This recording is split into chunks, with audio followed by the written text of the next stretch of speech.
अस्सलाम वालेकुम। इस रजीम चेंज ने तो बुरा हाल कर दिया है और मुझे आपके इलाके का तो नहीं पता, लेकिन मेरे घर पे इतनी ज़्यादा लोड शेडिंग हो रही है, इस इलाके में इतनी ज़्यादा लोड शेडिंग हो रही है इर्द गिर्द हर जगह पर, हत्ता कि उन जगहों पर भी जहाँ पर अमूमन बहुत ज़्यादा लोड शेडिंग नहीं होती थी वहाँ पर भी अब लोड शेडिंग होना शुरू हो गई है और इतनी ज़्यादा कि अब तो यूपीएस चार्ज भी नहीं हो पा रहे। और इसीलिए मैं पेशगी माजरत चाहता हूँ, पसीना भी आएगा, गर्मी भी है, लेकिन आप तक ख़बरें तो पहुँचानी है क्योंकि ख़बर बहुत बड़ी है। आपने देखा कि इमरान खान साहब को जिस तरह से निकाला गया, रजीम चेंज जिस तरह से हुआ और उसके असरात और उसके नुकसानात अभी हम बर्दाश्त कर रहे हैं, अभी आने वाले वक्त में मज़ीद बर्दाश्त करने पड़ेंगे। और आप सबके सामने ही है सूरत हाल। IMF की तरफ से भी कुछ अच्छी खबरें नहीं आ रही। लोड शेडिंग आप देखिए किस तरह से इस वक्त हो रही है। इस लोड शेडिंग की वजह से आप सोचिए मईशत का क्या हाल होगा। और जिस तरह शाहिद खकान अब्बासी साहब ने कहा है कि लोड शेडिंग से तो हम अब डॉलर बचा रहे हैं, तो पता नहीं इन्होंने कितने डॉलर बचाने, क्योंकि IMF ने कहा है जो आपने लग्जरी चीज़ों पर, पुरतय्युश अशिया पर आपने पाबंदी लगाई है, इस पर IMF ने एतराज़ उठा दिया है। और वजह यह है कि जनाब वो ज़ाहिर है कि डेवलप्ड कंट्रीज़ हैं, अमीर मुल्क हैं, जहाँ से ये चीज़ें बनकर आती हैं तो उनको नुकसान होगा। तो बहुत से लोग ये कह रहे हैं कि फिर IMF हमें रकम भी दे उतनी कि हम IMF से कर्ज़ लें और वो कर्ज़ जो है इतनी महंगी, यानी वो डॉलर्स की सूरत में होगा, वो डॉलर्स हम इतनी महंगी चीज़ों पर खर्च कर दें, क्या ज़रूरत है, ये भी बात हो रही है। लेकिन जनाब बैगर्स कांट बी चूज़र्स, वही तो हमारे वज़ीर आज़म हैं। तो इमरान खान साहब को जब रजीम चेंज के ज़रिए हटाया गया तो आपने देखा कि लोग किस तरह से सड़कों पर आ गए। पाकिस्तान की तारीख में नहीं हुआ। खुद इमरान खान साहब हैरान हो गए कि मैंने सोचा भी नहीं था कि इतनी बड़ी तादाद में लोग आएंगे और हर शहर, हर कस्बे में लोग निकल आए। और उसके बाद फिर इमरान खान साहब ने एक सीरीज़ शुरू की और पाकिस्तान की तारीख में ये नहीं हुआ कि एक के बाद एक जलसा और कामयाब से कामयाब, रिकॉर्ड पर रिकॉर्ड तोड़ रहा है। और अब इमरान खान साहब ने कहा है कि मैं लॉन्ग मार्च की 25 से 29 के दरमियान तारीख होगी और ये भी उन्होंने ऐलान कर दिया हुआ है।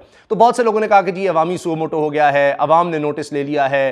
फिर मुझे याद आ रहा है फैसल वाडा साहब ने हाल ही में कहा कि जी अब ये अवाम ने सॉफ्टवेयर अपडेट कर दिया है। ये सब बातें हुई।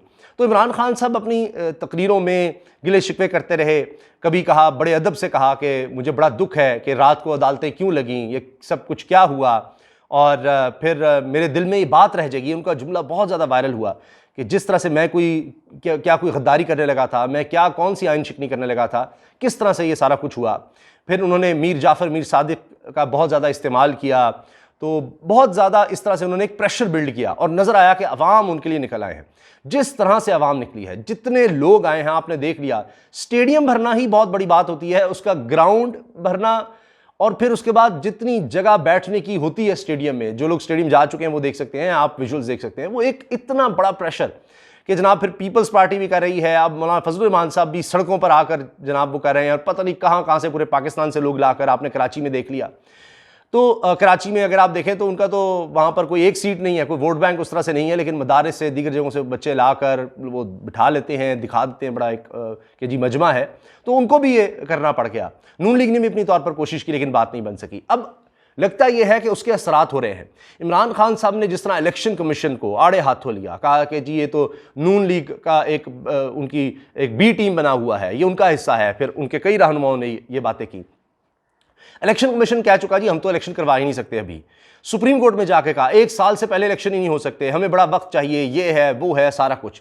लेकिन फिर आप देखिए कि अब ये हो रहा है कि आखिरकार 1 महीना शायद लिया, हालांकि फौरन से सारा मामला हो सकता था अगर सुप्रीम कोर्ट तकरीबन 1 हफ्ते के अंदर अंदर जो कुछ हुआ, ये सारा मामला जिस तरह से नो कॉन्फिडेंस वोट का, उसके हवाले से अगर 1 हफ्ते में निपटा सकती है सारा कुछ, तो इलेक्शन कमीशन तो इससे जल्दी कर सकता था। फिर भी उन्होंने बड़ा वक्त लिया, लेकिन आखिरकार 25 मुनर्रिफ अरकान को उन्होंने डी सीट कर दिया।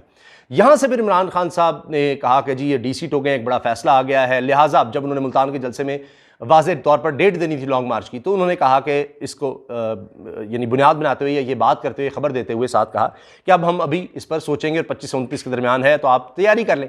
ये सब बात हो गई। अब जनाब इलेक्शन कमीशन ने एक और काम कर दिया है, और वो ये है कि इलेक्शन की तैयारी शुरू कर दी है, हैरान कुन तौर पर।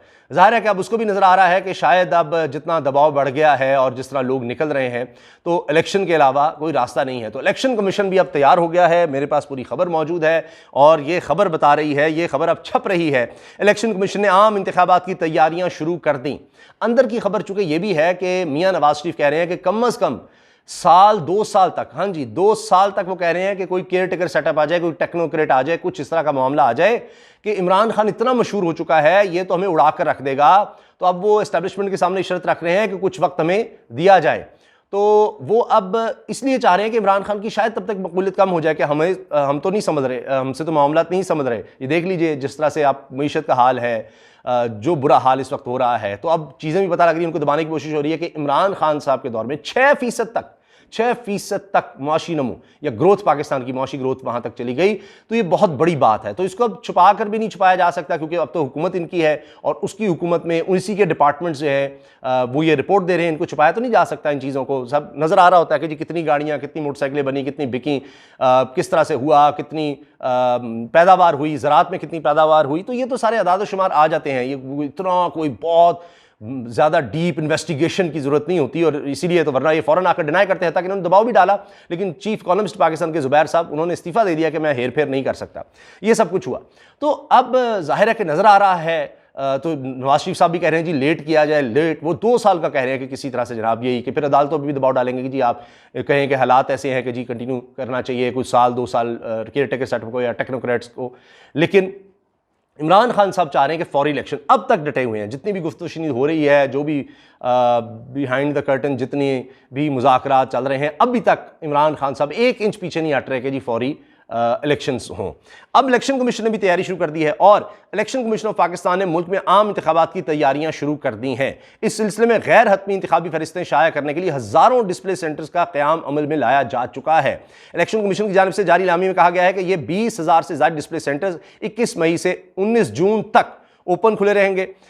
वोट डालने का अहल शहरी अपने शनाख्ती कार्ड के आर्जी या मुस्तकिल एड्रेस के मुताबिक अपने वोट का इंदराज कर सकता है। इलामी में बताया गया है कि अवाम के मुआयने के लिए गैर हतमी इंतखाबी फरिश्तें रखी जाएंगी। ये डिस्प्ले सेंटर सरकारी इमारतों और तालीमी इदारों में कायम किए गए हैं, जहां जाकर शहरी अपने क्वाइफ और नामों की जांच पड़ताल कर सकते हैं। इलेक्शन कमीशन की जानिब से जारी नोटिफिकेशन के मुताबिक सुबह पंजाब में 12,037, सुबह सिंध में 3,609, सुबह खैबर पख्तूनख्वा में 3,040, बलूचिस्तान में 1,437 मराकज़ कायम किए गए हैं। गवर्नमेंट मुलाजमीन और इनके खानदानों को यह सहूलत दी गई है कि वह आर्जी पते पर भी वोट की मुंतकली और इसका इंदराज करा सकते हैं। इलेक्शन कमीशन के मुताबिक ये फॉर्म सरकारी वेबसाइट, इलेक्शन कमीशन के दफातर और डिस्प्ले सेंटर्स पर भी मौजूद हैं। तो जनाब अब ये जिसको आप कहते हैं ना तब्दीली की हवाएं, वो चल रही हैं। तब्दीली सरकार की दोबारा आमद की बातें हो रही हैं, और आपने देखा कि किस तरह से अब श्री मज़ारी साहिबा के साथ जो कुछ किया गया, फिर फौरी इस फैसले को वापस लेना पड़ा। उसमें भी कोशिश की गई कि जनाब ये एस्टैब्लिशमेंट में डाला जाए, और फिर कहीं हुकूमत जो है वो इसको ओन कर रही थी।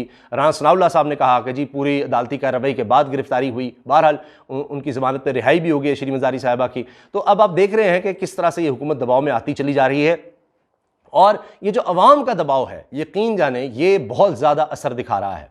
हर जगह पर, हर इदारे में इसका असर हो रहा है, और यही वजह है कि ये हुकूमत इतनी डरी हुई है। हालांकि मखलूत हुकूमत है, जबकि इसमें बड़ी बड़ी पार्टियां शामिल हैं, और सारी बड़ी अपने आप को मंझी हुई, ताकतवर और जनाब बड़े दूरअंदेश सियासतदान समझते हैं कि हमारे आगे तो कोई ठहर नहीं सकता। वो सारे इकट्ठे हो गए हैं, लेकिन जिस तरह अवाम निकले हैं, मुकाबला ही नहीं हो पा रहा। वो कह रहे हैं जी जितने ये लोग निकालते हैं सारे मिलकर उससे 10-10 गुना लोग उसी इलाके में इमरान खान साहब एक जमात ने निकाल कर दिखा दिए। तो वो लोग तो इस वक्त बिल्कुल तैयार हैं, और नज़र आ रहा है कि पाकिस्तान की तारीख का ये सबसे बड़ा लॉन्ग मार्च हो सकता है। और इसी वजह से जनाब अब ये खौफ हर तरफ है, और हर कोई ये दिखा रहा है कि नहीं हम कर रहे हैं, नहीं हम कर रहे हैं, हो रहा है। तो इमरान खान साहब इस वजह से पीछे नहीं शायद हट रहे कि उनको लगता है कि ये कहीं बात से फिर ना जाए। तो जब तक इलेक्शन का बाकायदा ऐलान नहीं हो जाता या डेट नहीं अनाउंस कर दी जाती, वाज़ेह तौर पर कुछ नहीं हो जाता, वो लॉन्ग मार्च से पीछे हटने को तैयार नहीं है। और ज़ाहिर है कि अब उनको जीत नज़र आ रही है, सक्सेस नज़र आ रही है, तो हटेंगे भी कैसे। आपकी इस बारे में क्या राय है, ज़रूर आगाह कीजिएगा। अल्लाह हाफ़िज़।